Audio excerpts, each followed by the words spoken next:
Hello and welcome to the third episode of Radar, the podcast which takes you inside Safran's universe and focuses on all of the group's strategic subjects. In this fourth episode, we're talking about plane seats. You either slept on it with your head against the window, you enjoyed a movie during a long-haul flight, and you saw it when you were eating. Whether you prefer traveling in economy and business class, or even in first for the happy few, you must have sat down on a seat produced by Safran Seats. So how is the seat manufactured? According to which criteria? What makes the market of aircraft seats so singular? Aircraft manufacturers, airline passengers.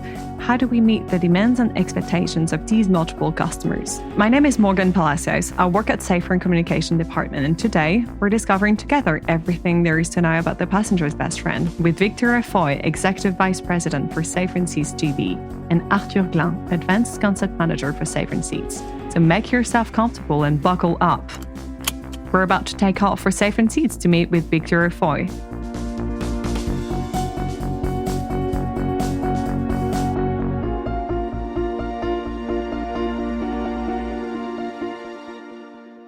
Hello, Victoria. Hello. You're Safran Seats GB's Executive Vice President. One question to start with. Could you tell us more about Safran Seats activity in the UK? I can indeed. We are a business that's situated in Cwmbran and Newport, which is in South Wales, and also in Brackley, which is very close to London. We have about 800 people, between 800 and 850 people across those three sites. And we are dedicated as a team together in the design and the manufacture of business class and first class seats. One of the key things to that, of course, is being very close to our customers, which I believe is something we do very well. And we work end to end with them. So they come along and they talk to us about the seat that they dream of, they imagine for their fleet. And we work with them from co-creation to design, manufacture, and then ultimately throughout the life cycle of their fleet and the seats for which we prepare for them. The COVID-19 crisis had a major impact on Safran Seats activity, both in 2020 and 2021. What is the situation today like in your UK locations? So yes, you're right. In the wake of the pandemic, the situation was very challenging. But I'm pleased that today we're seeing a rebound, particularly in aftermarket. But in addition, I would say that during the pandemic, we really profited from the ability to transform. So we invested in our buildings, in our infrastructure, in our teams, in our processes. And that's really helped us to improve so that now the market is rebounding.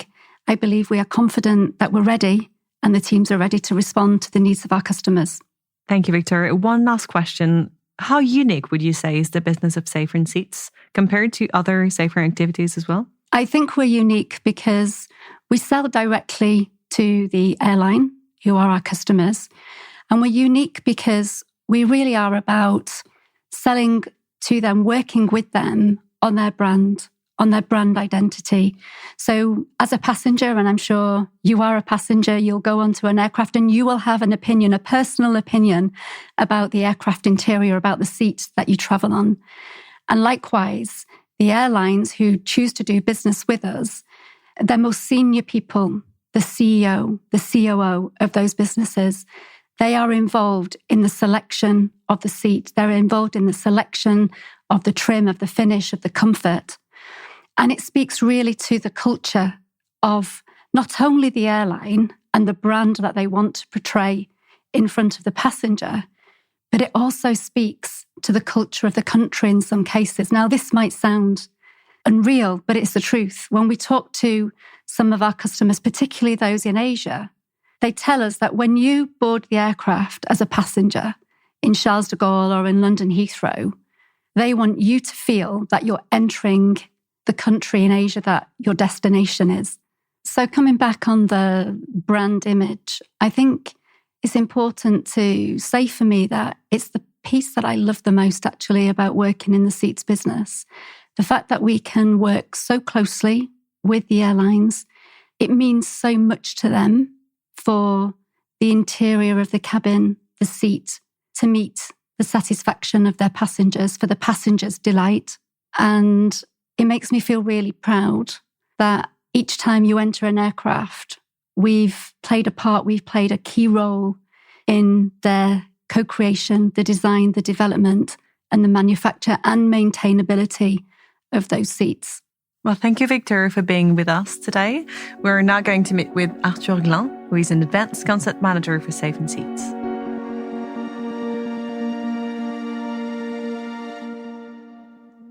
Hello, Arthur Glain. You're an advanced concept manager for Safran Seats in Plaisir France. Could you tell us more about your job and introduce us to your team? Sure. I'm part of the advanced concept team, and that's a team that's composed of engineers, a job that we know well within Safran, but also industrial designers, a job that we probably know a little bit less within Safran because it's very much geared towards the passenger experience. And this is something that we can see mostly in aircraft interiors. So what would you say would be your main missions? So in a nutshell, we basically design the seats of tomorrow. So if we split it in three main areas, the first one is develop product lines. So we're developing platform products which are going to become the Safran Seats portfolio that we're going to be able to offer to the airlines. And so the goal here is to make sure that they can perfectly apply to different aircraft, but also to different density, and also offering some branding opportunities for the airline. So that's the first mission. The second one is to support sales. So we actively participate in sales campaign, either on quite superficial modification of the seat, where we're just going to change the color and trim, and potentially allowing some customization on some key areas, which are designed to be branded by the airline. And on the second side, we can also create a product from scratch. So what we can offer to the airline is a blue sky project that we call co-creation. And what happens here is that the airline, Safran Seats, and potentially a third-party, a design agency, work together to create a unique product. The goal here is to create a seat that's going to be perfectly tailored to the airline brand and to its customer needs. And I'm guessing that you're working on R&D regarding your seats? That's right. The third mission of our team is to develop passenger experience technologies, which are going to improve the comfort of the passenger. So we can talk about massage features, we can talk about heating and cooling and cabin noise reduction, which is kind of a key element in air travel. Thank you, Arthur. About the seats market now, Victoria told us to find that there are different clients and that it creates inherently different needs.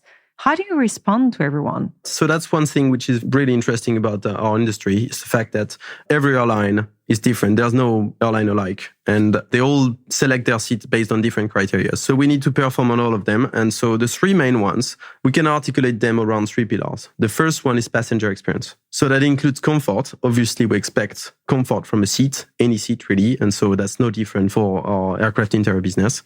And that gets particularly true if we're talking about long-haul flights, where comfort becomes really essential and where airlines are willing to invest a lot to have more living space and to have additional comfort features.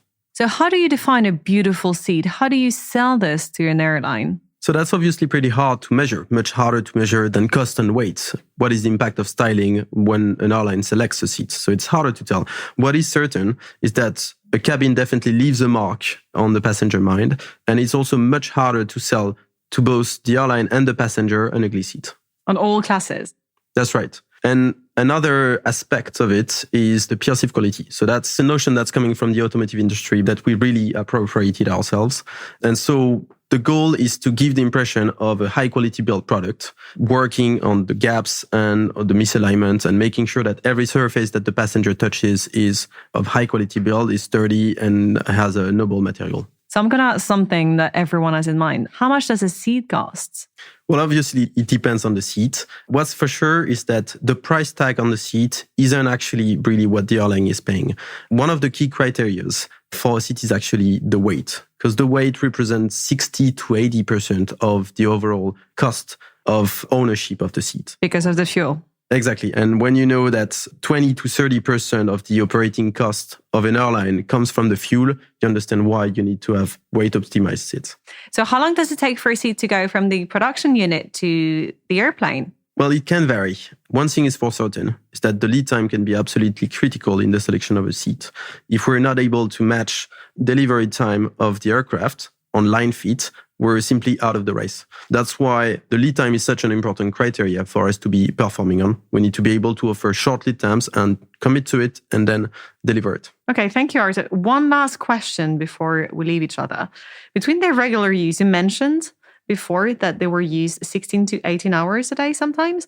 How long is the life cycle of a seat? Is it possible to restore it, or to renovate it, or do we simply have to change it? We consider the lifetime of a seat to be between 8 and 10 years. It depends. It can be a little bit shorter. It could be longer. It depends on the situation.